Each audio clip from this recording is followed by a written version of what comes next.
In this video, I'm going to talk about the difference between level 1, level 2, open dorms, level 3, close security prisons, level 4-5, maximum security prisons. That's the way our level system here in Ohio works.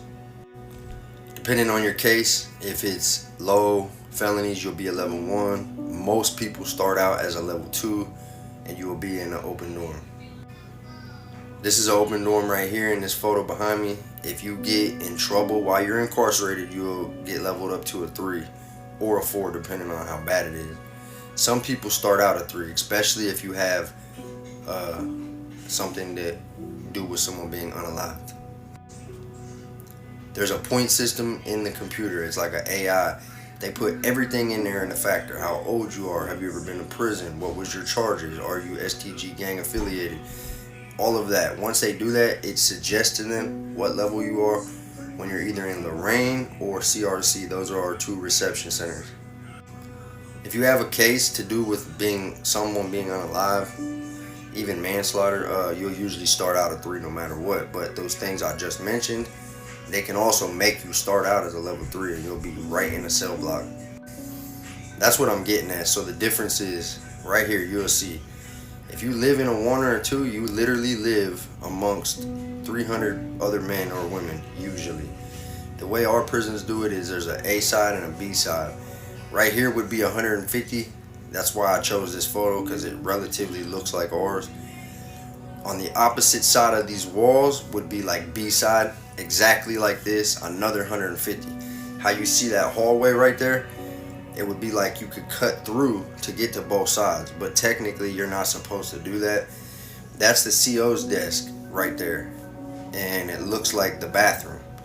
So this is exactly how ours is set up. Some prisons have a walkway through the bathroom, which is how most people sneak from side to side. If there is no bathroom, you just have to take your chance and walk past the CO's desk. Some COs don't care. Some will write you a ticket telling you you're out of place. In Ohio, that's called a Rule 35. Living in a dorm with all these people is crazy, especially when it's hot. You got fans you could buy on the commissary or in a clothes box. So you'd have all these racks with fans at the end of the thing blowing hot air around. But imagine when people pass gas, like if you're sitting in the block and somebody farts, somebody else's fan will catch it, and it literally is like getting thrown from area to area. It's fucked up. You might think it was your bunkie or somebody next to you, and it's somebody all the way on the other side because it drafted to you. That sounds crazy, but that's true. On a hot day, that'll literally start fights in prison. Some people who can't sleep with noise, this would be the worst case scenario. I've always slept like a rock my whole life, so for me, prison did nothing but make me sleep better. I'm talking about with the loud noise, people gambling, watching TV, bumping music on a Super 3 boombox, whatever. That makes me sleep. As soon as it would be 3 in the morning and now the whole dorm was asleep, I would wake up wondering why was it so quiet. To this day, I like to have a TV going with a light flashing or at least a low video playing on YouTube on my phone. My woman likes to sleep in the pitch black, and that shit bothers me. So when you find yourself being leveled up to a 3, that's a close security prison. That's a cell block. For me, I ended up to the disciplinary level 3, Lebanon Correctional. And then I ended up going home from Trumbull Walls, which is also a level 3. It's right in my backyard, and I got to go to the Flying High program. Me, myself, I would never wanted to live anywhere other than a cell block. Once you find yourself in that situation, now you only got to deal with one person, your bunkie. You can ask the sergeant to put you in with people. They'll usually put family with family. So if you have a blood cousin or a blood brother or a dad, whatever, they will specifically, purposely put you in a cell block together or in the same cell together. They also do that with people who are part of the same organization or gang.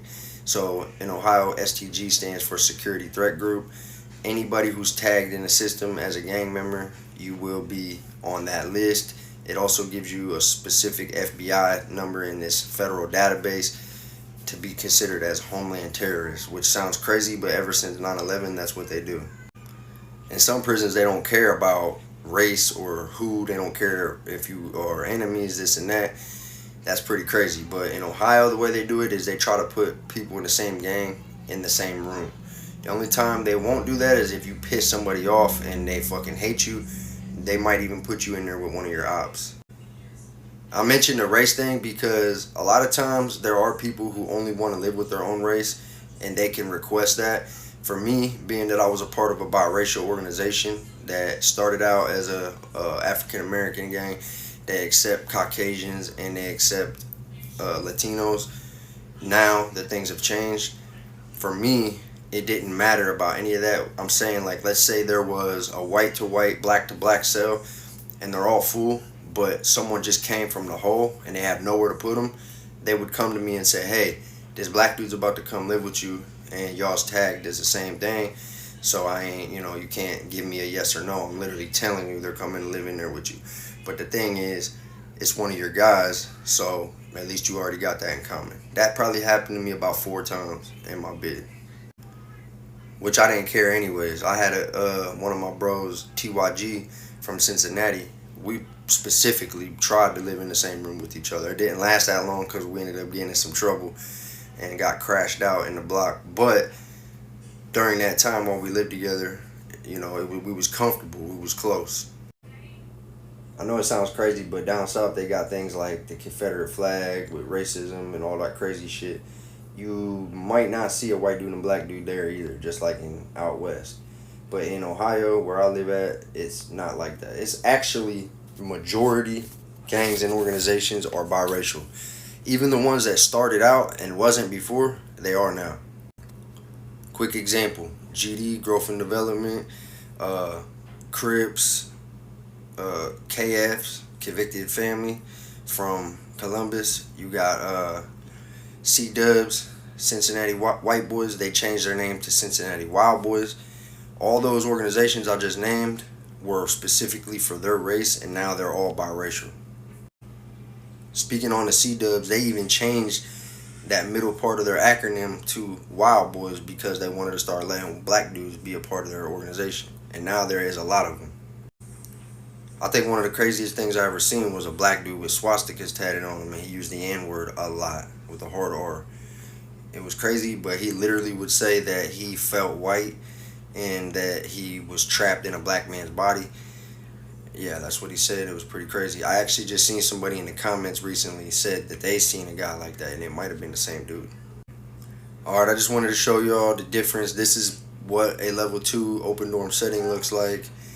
Bathroom, hallway leading to the other side, CO's desk, bunch of dudes crammed in there as one.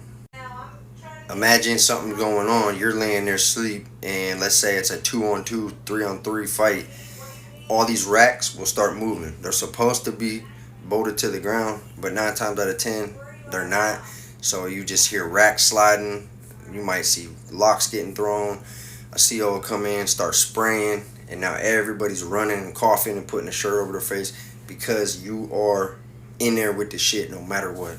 At least in a cell block, if some shit's going on, you could go in your cell, shut the door, put something under there, you won't smell the mace. It's a completely different world when you're in an open dorm compared to a closed security prison. And mind you, the level system is different from state to state. Everything I just mentioned, that's for Ohio. Our level 4s is Lucasville, which is a notoriously known prison, OSP in Youngstown, Ohio State Penitentiary, and Toledo. I think they're the main 3 level 4s we got, but you gotta be on some real bullshit to become level 4 Supermax. Like do something to a CO or really hurt another inmate. If you unalive an inmate while you're in Ohio prison, I think you gotta do 5 years as a level 4.